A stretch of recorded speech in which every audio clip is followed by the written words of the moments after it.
welcome to our salty life. In this video we hit Coronation Beach, which is just north of Geraldton on WA's Coral Coast. We get a bit of life admin done, Daz gets a kite in finally, and Lee does a meal plan and prep for 2 weeks of off-grid beach camping. So come along and join us as we travel the 250 k's up the road from Jurien Bay to downtown Geraldton and Coronation Beach.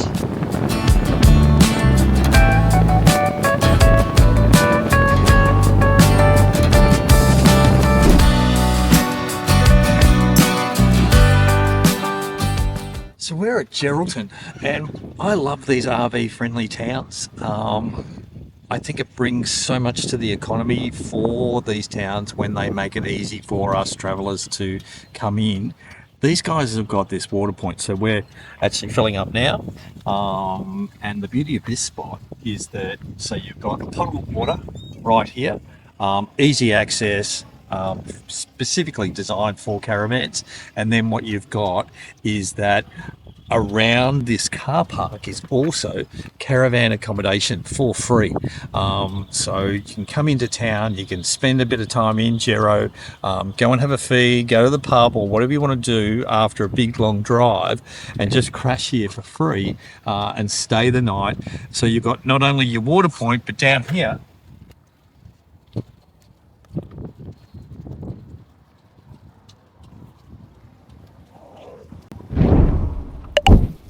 now, we don't need this because we're a composting toilet in our caravan, but dump points, lots and lots of families need dump points. So you've got caravan facilities where you can come and stay right in the heart of town, a dump point and water. So to the town of Geraldton and obviously the council, I'd suggest, well done guys. And I'd encourage more towns around Australia to do that, because when we come in, we spend money in your town. So I reckon it's a great thing for the travelling community, which is only growing year on year, to do some more setups like this, because we'll come and help your community by spending some of our cash. So keep it up, guys.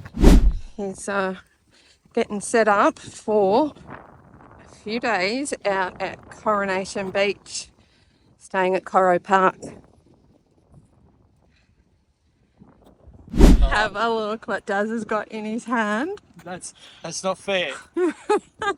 He has given in. That is a sign of defeat, babe. These are for medicinal purposes only. Right, okay. So Daz has joined the Croc Brigade.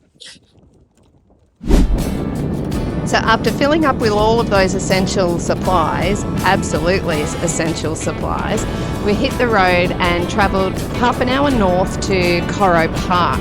We've done a complete video on the campgrounds that are at Coronation Beach, so rather than bore people who are not really going to camp there and don't want to do a campground walk around, we've put that in as a separate episode. So if you're interested in checking out the campground, have a look for our Coral Park versus Coronation Beach campground video.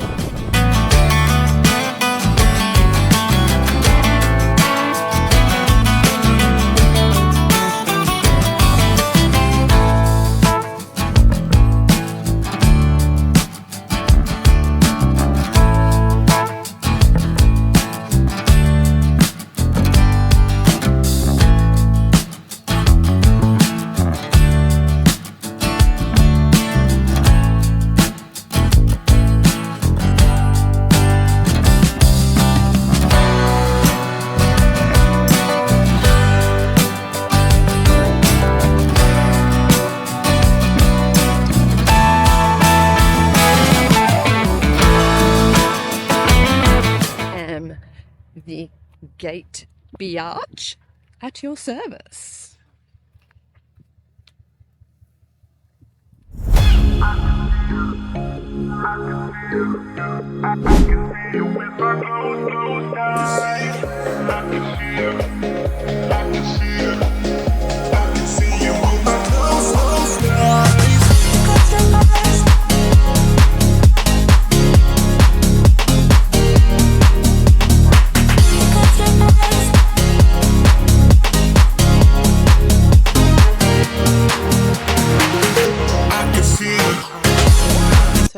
here, set up, all ready. Cooking some fish wraps for lunch in the air fryer. And I just have to show you the view from my caravan. Have a look at that. How good is that? Does this happen to you? We had a 3-hour drive today. We left our last campground at 9:30. It's 4 o'clock. We've just got set up. 3-hour drive. 9:30 till 4 o'clock. How does that happen?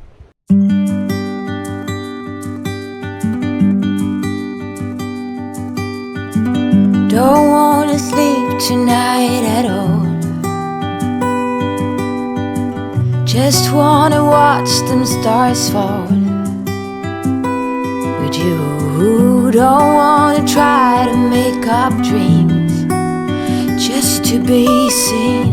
I wanna lay here beside you, all quiet. Fire breath and open sky. It's not what we know, it's where we go. I grow wings and tell her goodbye. Oh, it's not what we see, it's what we choose to be. We've come through the gate and here we are. Look at this. Someone's excited.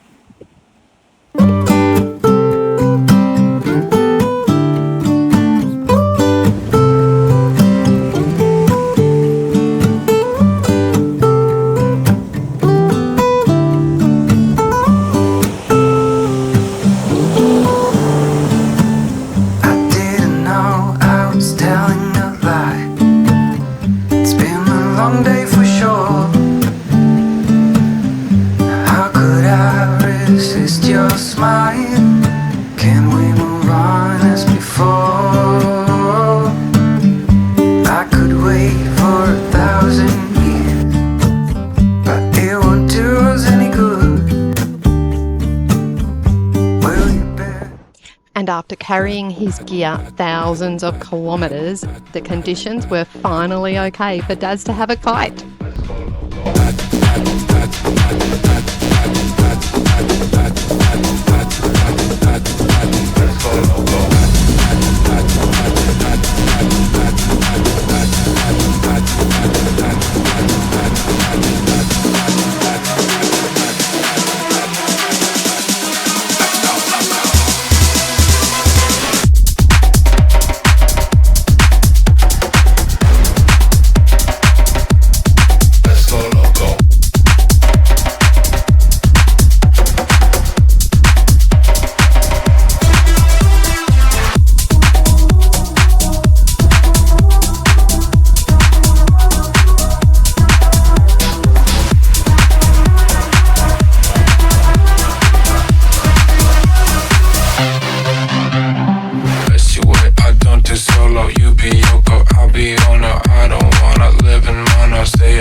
We are ticking boxes this morning.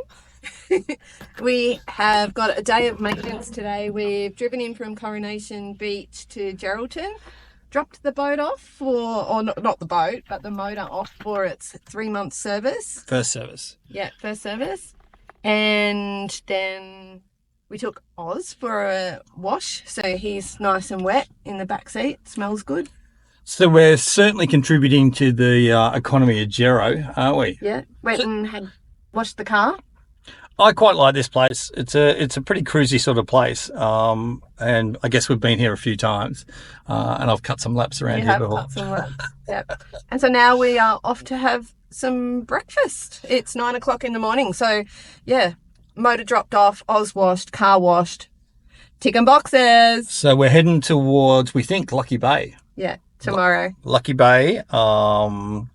So by the time you see this, you won't be able to give us any tips. So hopefully, fingers crossed, we can get into Lucky Bay. There's been some stories there about some pretty big boggings and all that sort of stuff, especially towing a van. So I've got to say, since the repairs have all been done, I'm a bit nervous about that. But it's probably time to put her through an extreme load test. Yeah, at least we're not too far away from a town.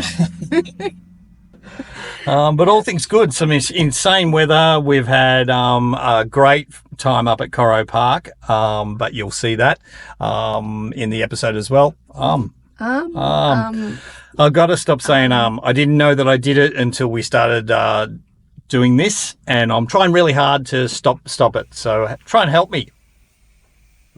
Off we go and get some brekkie. Yeah, going to get some brekkie, then we're going to go and get some groceries because we're going to be away from major supermarkets for the next 2 weeks. And then drop into Kmart for a little bit of a Kmart fix, pick up the boat motor, head back to Coro Park and get ready to, and fill up the water tanks in the truck so that we're full of water ready to go to Lucky Bay in the morning. If you could look into my eyes, you'd see what I am hypnotized. Oh, you get wrong with this siren high from all the things your dirty mind wants. You'd wanna see what's deep inside and take it for a mighty ride. Oh, you get So I am driving to the supermarket right now. I've left Daz and Oz at the park so that they actually have a nice place to sit while I'm gone, and I am trying to find a park for Big Salty. It's never easy, but I actually found this car park across the road from Woolies. Has heaps of space and space for big rigs too. So we're off to do the groceries. Okay, so a few things that I usually forget about when I go grocery shopping. I generally forget to take my bags, but today I've actually remembered to take my bags. I generally forget to take my normal glasses and I end up having to do the grocery shopping in my prescription sunnies. So I'm actually so organised today. Got my normal glasses on, got my shopping bags, got my shopping list already sorted by aisle number. So this shouldn't take me too long. I'm gonna head in there and do battle with the supermarket gods. Wish me luck.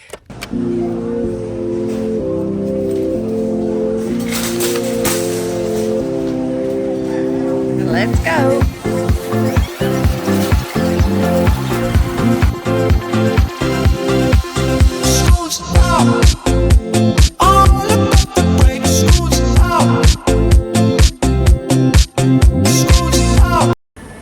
That's all done. $430 later. Ooh, big shop. But that's going to last us now for 2 weeks with what I've already got in the fridge and the freezer. So not too bad really, because that'll be every meal for us. So it's bright out here. Just get back to the car now and put all of this stuff away, and then I will head back in and go to BWS and do the grog run.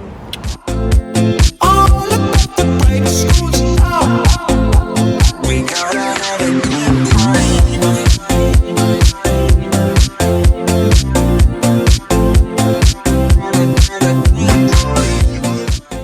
So now it's time to unload this trolley and get it all put away into the canopy. And there are a couple of things that I do to keep it cold until we get back to camp. One of those things is that I've got our Yeti backpack there, and it's got some ice packs in it already out of the freezer. I've also got another ice pack up the top in the freezer here that I'll pop in there. And I've cleaned out a bit of the beer fridge, so I've got some space down the bottom there, and I can take out some of those beers if I need to, because Daz is not going to need all of them cold tonight. But now it's time to try and get as much as I can of our fruit, veggies and cold stuff into the fridge, but I'll start with the cold stuff first. So I've got everything cold now that needs to be cold. It's either got like a ice pack in a chiller bag, so that's just my fruit and veggies. They'll stay okay like that till we get home. Got stuff in the fridge, and I have the Yeti backpack filled with other cold stuff and ice packs. I've also taken things out of packaging to save on space, so I can go back and throw all of that stuff in the bin. And now what's left is just like the non-perishable stuff that'll go in the back. So being able to fit it all in. The good thing is if I've been able to do that, I should be able to fit it in my fridge back at the van without any problems at all. So that's the beauty of actually shopping to a list that I haven't over-purchased today. Boy, it's hot. So hot. So I've finished all the groceries. I've done that alcohol. So we're completely stocked for the next 2 weeks. Oh, I'm roasting sweating. The temperature says it's only 24 outside. That just doesn't feel right. It's really muggy and really hot. So now I'm heading back to the park to pick up Oz and Daz. And then hopefully the boat motor is ready for us to collect and we can head back to camp, because I've still got a big afternoon of unpacking all these groceries and putting them away in the fridge so that everything fits. But that is a lot of boxes ticked today. We're looking good. Cheers.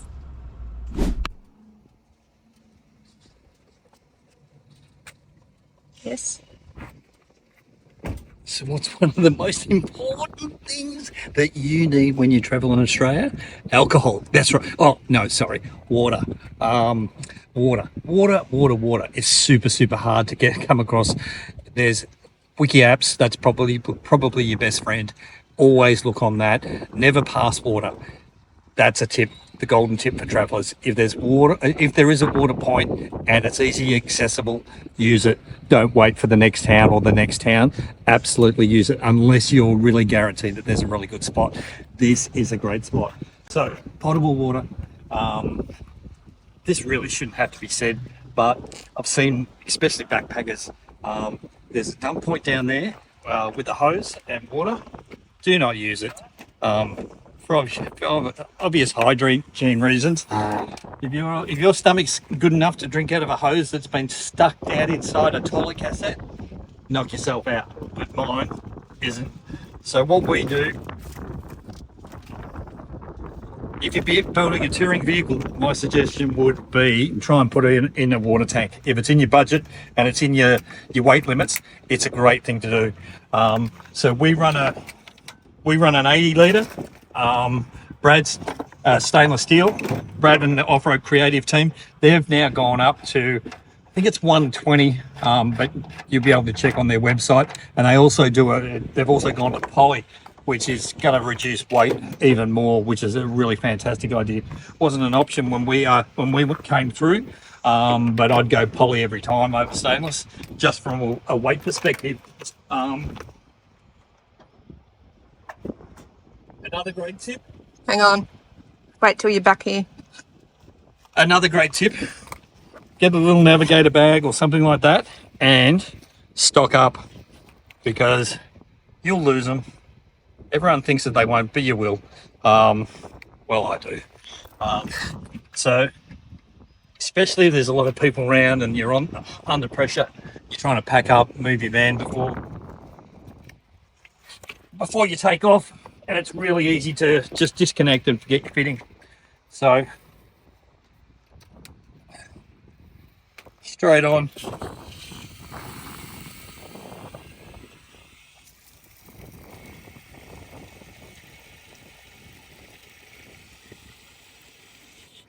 I always run my hose a little bit just to get out any water. Oh, these. Seriously, go to Bunnings, grab yourself a couple of these double end connectors, because what they do is that they'll then keep your whole circuit sealed, and they also then keep it from unraveling. So once you ravel it up like in a nice little loop, you join both ends together works sweet. Little tip. There's just lots and lots of little tips that make traveling Australia a lot more enjoyable and a lot more fun. And so clean water, absolutely.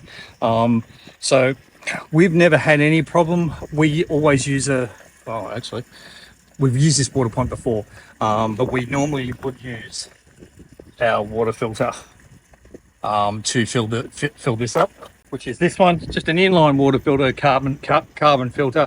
If I'm ever at anywhere that's suspect, normally I use it all the time. But the caravan's also filtered, so we normally double filter. So what I can do here is that I can filter into the caravan tank, and then before it enters into, so when I'm dispatching it from the car, I can then use it if I've forgotten to do it like I have now. And what you can do is most caravans run an inline filter. If you haven't, get one fitted. They're worth their weight in gold. Inline carbon filter. Okay. So from Coronation Park, where we've just recently been, we're heading up to a really, really unique place. We haven't been there before, but you can either camp in the sand dunes or camp on the beach. Did you hear that? Camp on the beach. Yeah, you can tow your caravan onto the beach, or your camper trailer, or your tent and swag, whichever way you're going around. But this is a beautiful place, Lucky Bay. So it's just south of Kalbarri. Now we carry 300 litres of water in the caravan. We carry the 85 here, which still keeps us all under our weight limits. But I've also got another 150 litre water bladder that you might have seen in some previous episodes. I don't need that extra water for a 10-day camp. I'd use it if I was towing into the Ningaloo or somewhere where I was going to be staying for a longer period of time. But we can manage with 400 litres pretty easy, or just under 400 litres for a 10-day camp if we're being fairly rational. So the big thing for us is minimising weight, especially when we're travelling onto a beach, towing the caravan and making sure that we can be as lean as possible, but also carry in the right amount of supplies so that we can have an enjoyable 10-day stay. So next stop, Lucky Bay. We've come to the Chapman Animal Hospital for Oz to get a check of his lymph node.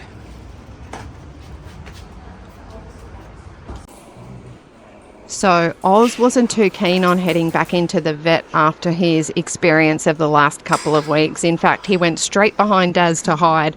But the good news was his lymph node has shrunk. It was 5 centimetres, it's now 2 centimetres. So that is a really good sign. He's on the improve, and hopefully it's all up and up from here. Last job on the admin list for today, baby.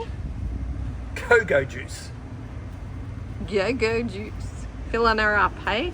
Because we're going to Lucky Bay and we're going to be camped out in the dunes. Well, we don't need any juice. We just need the wind to fuck off.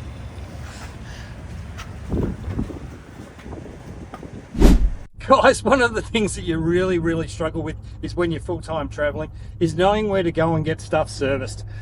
So we try to, if we get great services, to put it out on our page and all our socials via YouTube or Instagram if we get great service. So we just have had excellent service. The team at Geraldton Yamaha were absolutely excellent. If you're in the marketplace for having any generalized service maintenance done on your Yamaha or any product for that matter, those guys there are fantastic. So if you're coming through Gero, give them a call in advance. Try and get a booking with the team. They're very popular, so you have to book ahead, but highly recommend Sonia and the team for any outboard servicing and outboard motor work. Cheers, guys. We're back from the supermarket now, and I have to now try and fit everything that we're going to eat for the next 2 weeks into the fridge and the freezer, and also store the non-perishables. So I'll show you what I do. One of the things that I have some bizarre natural talent for is planning and organising. So I always start off with a meal plan, and I'll just show you my meal plan. So I start off with an order of what's in the freezer.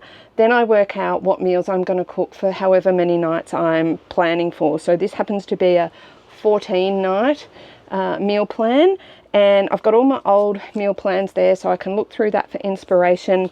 The type of meals that we cook are just the things that you know how to cook anyway, the things that you'd cook at home. I'm not doing things out of recipe books, it's just plain old meals. And I work out my ingredients, I figure out what I've already got and how many of each I need to buy, and that helps me figure out what my meal plan is and my shopping list for the next fortnight. So that's what I've done this time. So the other thing that we do is we start off with, oops, sorry, I was stood on his tail. So the other thing we do is we start off with a pretty cleaned out fridge. So before I go to the supermarket, I make sure I clean everything out and give it a good wipe down so that it's nice and fresh. If I'm doing a big off-grid shop, I might take out my condiments. I think today I'm going to fit in what we've got without taking the condiments out, but I could take the condiments out, put them in my Yeti and keep them in a cool spot, potentially swap out ice packs over a few days until I've got room to put them back in the fridge, but I reckon we're going to be okay today. So let's see how I go. Let's watch me do it. All of these meat products have got really long use by dates, so I make sure when I'm shopping I buy things with long use by dates as long as possible, and I'm going to eat all of that before the use by dates. So this can actually just go in the fridge and I don't need any freezer space for that. I'll stack them in order of the use by date with the freshest, the one that needs to be used first on top. I don't know how or how you do it. You blow my mind without a word. Alright, so the fridge is now stocked for 2 weeks on the road without going to a supermarket at all. So not even just a major supermarket, but we don't need to replenish anything in there. One of the good things is that we use these little baskets which let you stack things onto the same small footprint on the shelf, but you can fit more there. Likewise, I've put fruit in a bowl so I can fit more on the shelf, and it looks pretty chockers now, but it's amazing how just a couple of days of eating out of the fridge and things will look a lot less crowded. Don't need to put much in the freezer because I already had a lot of stuff in the freezer. All I've put up there are some frozen fish fillets and a packet of hot cross buns. So freezer will also in 2 weeks time look a lot better. So now all I have to do is put away these non-perishable items. A lot of these are going to go under the bed or under the sink because they're things that we don't need every day, and then as we need them I'll transfer them to the pantry. A bit more on my food storage. So here's the pantry. That is the pantry stocked with all of the things that we use on a regular basis. Then I have these overhead cupboards, both overhead cupboards stocked with more things that we use. Those baskets are great for holding things like packets of noodles, packets of microwave rice, soup mixes, got more noodles up there, and ingredients for when I decide I'm on a health kick, which I really probably should throw away. Then we've got some space down under the bed that we use to have some heavy items, so canned goods, spare bottles of oil, UHT milk, canned goods down here. And then the only other thing we do is up here in the microwave we store our bread. So that is everything packed, ready for 2 weeks off-grid. No need to go to a supermarket at all. Haven't needed to use any of the space in the beer fridge. So Daz is a happy man as well. And we're good to go. So time to take in one last sunset before we hit the road in the morning to head to Lucky Bay. That is the end of this episode. We hope that you've enjoyed it. As we mentioned before, if you're interested in knowing more about the campgrounds, check out our other episode Other than that, that is out for us. We'll see you at Lucky Bay. In the meantime, stay salty. What you got? 'Cause I don't care.